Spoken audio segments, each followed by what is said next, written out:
ಮಾಯಾ recipes Kannada YouTube ಚಾನಲ್ಗೆ ತಮ್ಮೆಲ್ಲರಿಗೂ ಮತ್ತೊಮ್ಮೆ ಸ್ವಾಗತ. ಫ್ರೆಂಡ್ಸ್, ನಾನಿವತ್ತು ನಿಮಗೆ ಹೋಟೆಲ್ ಸ್ಟೈಲ್ನಲ್ಲಿ ಶಾವಿಗೆ ಬಾತ್ ಹೇಗೆ ಮಾಡೋದು ಅಂತ ತೋರಿಸ್ತೀನಿ. ನಿಮ್ಮ ಮನೇಲಿ ಶಾವಿಗೆ ಬಾತ್ ಮಾಡಿದ್ರೆ ಇಷ್ಟಪಟ್ಟು ತಿಂತಾ ಇಲ್ವಾ? ಹಾಗಾದರೆ ಒಂದ್ಸಲ ಈ ಮೆಥಡ್ನಲ್ಲಿ ಟ್ರೈ ಮಾಡಿ ನೋಡಿ. ಮನೇಲಿರೋರು ಎಲ್ಲರೂ ಇಷ್ಟಪಟ್ಟು ತಿಂತಾರೆ. ಮತ್ತು ತಡ ಮಾಡದೆ ಈ ರೆಸಿಪಿನ ಸ್ಟಾರ್ಟ್ ಮಾಡ್ಕೊಳ್ಳೋಣ. ಫಸ್ಟು ಒಂದು ಕಡಾಯಿನ ತಗೊಳ್ಳಿ. ಅದಕ್ಕೆ 2 ಕಪ್ನಷ್ಟು ಅಥವಾ 2 ಗ್ಲಾಸ್ನಷ್ಟು ನೀರನ್ನು ಹಾಕ್ಕೊಳ್ಳಿ. ನಾನು ನೀರು ಕುಡಿಯೋ ಲೋಟದಿಂದ 2 ಗ್ಲಾಸ್ನಷ್ಟು ನೀರನ್ನ ತಗೊಂಡಿದ್ದೀನಿ. ಹಾಗೆ ಇದಕ್ಕೆ 1 ಟೀ ಸ್ಪೂನ್ನಷ್ಟು ಎಣ್ಣೆ, ಒಂದು ಅರ್ಧ ಚಮಚದಷ್ಟು ಉಪ್ಪನ್ನು ಹಾಕಿ ಒಂದು ಸಲ ಮಿಕ್ಸ್ ಮಾಡಿ. ಈ ನೀರು ಚೆನ್ನಾಗಿ ಕುದಿಬೇಕು. ನೋಡಿ, ನಾನಿಲ್ಲಿ 1.5 ಕಪ್ನಷ್ಟು ಸ್ವಲ್ಪ ದಪ್ಪ ಇರುವಂಥ ಶಾವಿಗೆನ ತಗೊಂಡಿದ್ದೀನಿ. ಇದನ್ನು ರವೆ ಶಾವಿಗೆ ಅಂತ ಹೇಳಿ ಕರೀತಾರೆ. ನೀವು ರವೆದಲ್ಲದೆ ಅಕ್ಕಿಯಿಂದನೂ ಮಾಡ್ಬೋದು ಅಥವಾ ರಾಗಿ ಶಾವಿಗೆಯಿಂದಲೂ ಸಹ ಮಾಡ್ಬೋದು. ಬಟ್ ಹೋಟೆಲ್ಗಳಲ್ಲೆಲ್ಲ ಸ್ವಲ್ಪ ದಪ್ಪ ಶಾವಿಗೆನ ತಗೊಂಡಿರ್ತಾರೆ, ಕೆಲವೊಂದು ಕಡೆ ತೆಳುವಾದಂಥ ಶಾವಿಗೆ ತಗೊಂಡಿರ್ತಾರೆ. ನೋಡಿ, ಈ ರೀತಿ ನೀರು ಕುದಿಯುವಾಗ ಶಾವಿಗೆನ ಹಾಕೋಬೇಕು. ನಿಧಾನಕ್ಕೆ ಒಂದ್ಸಲ ಮಿಕ್ಸ್ ಮಾಡಿ. ಈ ರೀತಿ ತುಂಬ ಹೊತ್ತು ಕುದಿಸ್ಬೇಕಾದ ಅಗತ್ಯ ಇಲ್ಲ. ಜಸ್ಟ್ ಒಂದು 3 to 4 ಮಿನಿಟ್ಸ್ನಲ್ಲೇ ಶಾವಿಗೆ ಚೆನ್ನಾಗಿ ಬೆಂದ್ಬಿಡುತ್ತೆ. ನಾನು ತೋರಿಸ್ತೀನಿ ಎಷ್ಟು ಬೇಯಬೇಕು ಶಾವಿಗೆ ಅಂತ. ಸೊ ನೋಡಿ, ಕಾಣಿಸ್ತಾ ಇದೆಯಲ್ವಾ? ಒಂದು ಶಾವಿಗೆನ ಹಿಡ್ಕೊಂಡು ನೋಡಿಬಿಟ್ಟು ಈ ರೀತಿ ಪ್ರೆಸ್ ಮಾಡಿದಾಗ ಮುರಿಬೇಕು. ಇದು ಪರ್ಫೆಕ್ಟಾಗಿ ಬೆಂದಿದೆ. ಇಷ್ಟಾದರೆ ಸಾಕು. ಜಾಸ್ತಿ ಕುದಿಸಿದ್ರೆ ತೀರಾ ಮುದ್ದೆ ಥರ ಆಗಿಬಿಡುತ್ತೆ.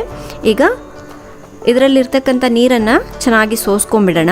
ಸೋಸ್ಕೊಂಡ್ಬಿಟ್ಟು ಇದ್ರ ಮೇಲೆ ಸ್ವಲ್ಪ ತಣ್ಣೀರನ್ನು ಹಾಕಿಟ್ಕೊಂಡ್ರೆ ಮೆತ್ತಗಾಗೋದಿಲ್ಲ. ನೀವು ಹಾಗೆ ಬಿಸಿ ಇರೋದನ್ನೇ ಬಿಟ್ಬಿಟ್ರೆ ಮೆತ್ತಗಾಗ್ಬಿಡತ್ತೆ. ಅದಕ್ಕಾಗಿ ಸ್ವಲ್ಪ ಇದ್ರ ಮೇಲೆ ನೀರನ್ನು ಹಾಕ್ಕೊಳ್ಳಿ. ಸೈಡಿಗೆ ಎತ್ತಿಟ್ಕೊಳ್ಳೋಣ. ಈಗ ಒಗ್ಗರಣೆನ ಹಾಕ್ಕೊಳ್ಳೋಣ.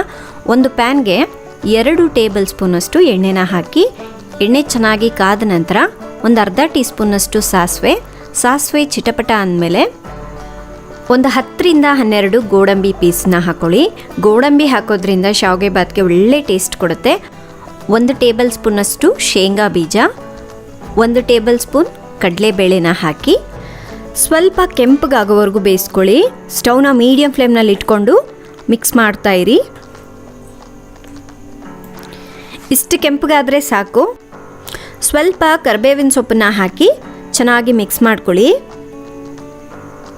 ನಾನಿಲ್ಲಿ ಒಂದು 2 ಹಸಿಮೆಣಸಿನ್ಕಾಯಿನ ಸಣ್ಣದಾಗಿ ಕಟ್ ಮಾಡ್ಕೊಂಡಿದ್ದೀನಿ. ಹಾಗೆ ಒಂದು ಮೀಡಿಯಮ್ ಸೈಜ್ ಈರುಳ್ಳಿನ ಕೂಡ ಕಟ್ ಮಾಡಿಕೊಂಡು ಹಾಕ್ತಾ ಇದ್ದೀನಿ.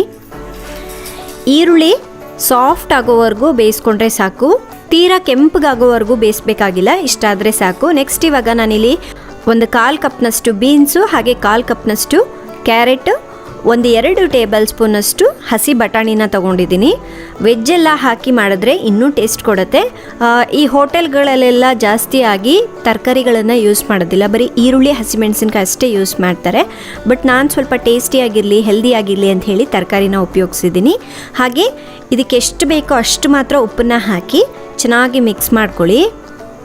ಈ ತರಕಾರಿ ಎಲ್ಲ ಬಂದುಬಿಟ್ಟು ಒಂದು 70% ಬೇಯಬೇಕು.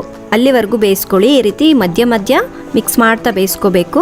ಹಾಗೆ ಒಂದು 1/4 ಟೀ ಸ್ಪೂನಷ್ಟು ಅರಿಶಿನ ಪುಡಿನ ಹಾಕಿ ಮಿಕ್ಸ್ ಮಾಡಿ. ನೀರೇನು ಹಾಕೋ ಅಗತ್ಯ ಇಲ್ಲ, ಎಣ್ಣೆಯಲ್ಲೇ ಚೆನ್ನಾಗಿ ಬೇಯಿಸ್ಕೊಳ್ಳಿ. ತರಕಾರಿ ಎಲ್ಲ ಚೆನ್ನಾಗಿ ಬೆಂದಮೇಲೆ ನಾವು ಫಸ್ಟಿಗೆ ಶಾವಿಗೆನ ಕುದಿಸಿಟ್ಕೊಂಡಿದ್ವಲ್ವ, ಶಾವಿಗೆನ ಹಾಕ್ಕೊಳ್ಳಿ. ನೋಡಿ, ಶಾವಿಗೆ ಎಷ್ಟು ಉದ್ರುದ್ರಾಗಿದೆ ಅಂತ. ಈ ಥರ ಉದ್ರುದ್ರಾಗಿದ್ರೇ ಶಾವಿಗೆ ಬಾತ್ ತಿನ್ನಲಿಕ್ಕೆ ಚೆನ್ನಾಗಿರುತ್ತೆ. ತೀರಾ ಮೆತ್ತಗಾಗ್ಬಿಟ್ರೆ ಮುದ್ದೆ ಥರ ಆಗಿಬಿಡುತ್ತೆ. ಅಷ್ಟಾಗಿ ಟೇಸ್ಟಿ ಆಗಿರೋದಿಲ್ಲ. ನೋಡಿ, ಈ ರೀತಿ ನಿಧಾನಕ್ಕೆ ಮಿಕ್ಸ್ ಮಾಡ್ಕೋಬೇಕು. ಈ ರೀತಿ ಮಿಕ್ಸ್ ಮಾಡ್ಕೊಂಡಾಗಿದೆ ಅಲ್ವಾ? ನೆಕ್ಸ್ಟು 1 ನಿಂಬೆ ಹಣ್ಣನ್ನ ಹಿಂಡ್ಕೊಳ್ಳಿ. ಇದಕ್ಕೆ ನಾವು ಟೊಮೆಟೊ ಏನೂ ಹಾಕಬೇಕಾಗಿಲ್ಲ. ನಿಂಬೆ ರಸ ಹಾಕಿದ್ರೆ ಒಳ್ಳೆ ಟೇಸ್ಟ್ ಕೊಡುತ್ತೆ. ನಿಂಬೆಹಣ್ಣನ್ನು ಹಾಕಿದ್ಮೇಲೆ ಒಂದು ಅರ್ಧ ಕಪ್ನಷ್ಟು ನಾನಿಲ್ಲಿ ಹಸಿ ಕಾಯಿ ತುರಿನ ಹಾಕ್ತಾ ಇದ್ದೀನಿ. 2 ಟೇಬಲ್ ಸ್ಪೂನಷ್ಟು ಕಟ್ ಮಾಡಿರೋಂಥ ಕೊತ್ತಂಬರಿ ಸೊಪ್ಪನ್ನ ಹಾಕಿ ಚೆನ್ನಾಗಿ ಮಿಕ್ಸ್ ಮಾಡ್ಕೊಳ್ಳಿ. ನಿಮಗೆ ಕಾಯಿ ತುರಿ ಇನ್ನೂ ಸ್ವಲ್ಪ ಜಾಸ್ತಿ ಬೇಕಂದ್ರೂ ಕೂಡ ಹಾಕ್ಬೋದು. ಟೇಸ್ಟ್ ತುಂಬ ಚೆನ್ನಾಗಿರುತ್ತೆ. ನೋಡಿ, ನಿಧಾನಕ್ಕೆ ರೀತಿ ಮಿಕ್ಸ್ ಮಾಡಿಕೊಂಡು ಸ್ಟವ್ನ ಆಫ್ ಮಾಡಿ. ಬಿಸಿಯಾಗಿ ಶಾವಿಗೆ ಬಾತ್ ರೆಡಿಯಾಗಿದೆ. ಸೊ ಬಿಸಿಯಾಗಿ ಸರ್ವ್ ಮಾಡಿ, ತುಂಬ ಚೆನ್ನಾಗಿರುತ್ತೆ. ಫ್ರೆಂಡ್ಸ್, ಈ ಶಾವಿಗೆ ಬಾತ್ಗೆ ನೀವು ತರಕಾರಿ ಬೇಡ ಅಂದರೆ ಸ್ಕಿಪ್ ಮಾಡ್ಬೋದು. ನಿಮಗೆ ಒಂದು ವೇಳೆ ಟೊಮೆಟೊ ಇಷ್ಟಪಡೋರಾದರೆ ಟೊಮೆಟೊ ಕೂಡ ಹಾಕ್ಕೋಬೋದು. ಬಟ್ ಈ ಮೆಥಡ್ನಲ್ಲಿ ಒಂದ್ಸಲ ಟ್ರೈ ಮಾಡಿ ನೋಡಿ, ಖಂಡಿತವಾಗ್ಲೂ ಮನೆಯಲ್ಲಿರೋರು ಎಲ್ಲರೂ ಇಷ್ಟಪಟ್ಟು ತಿಂತಾರೆ. ನಾಳೆ ಇನ್ನೊಂದು ಹೊಸ ರೆಸಿಪಿಯೊಂದಿಗೆ ಮತ್ತೆ ಸಿಗೋಣ. ಅಲ್ಲಿವರೆಗೂ ಟೇಕ್ ಕೇರ್, ಬಾಯ್.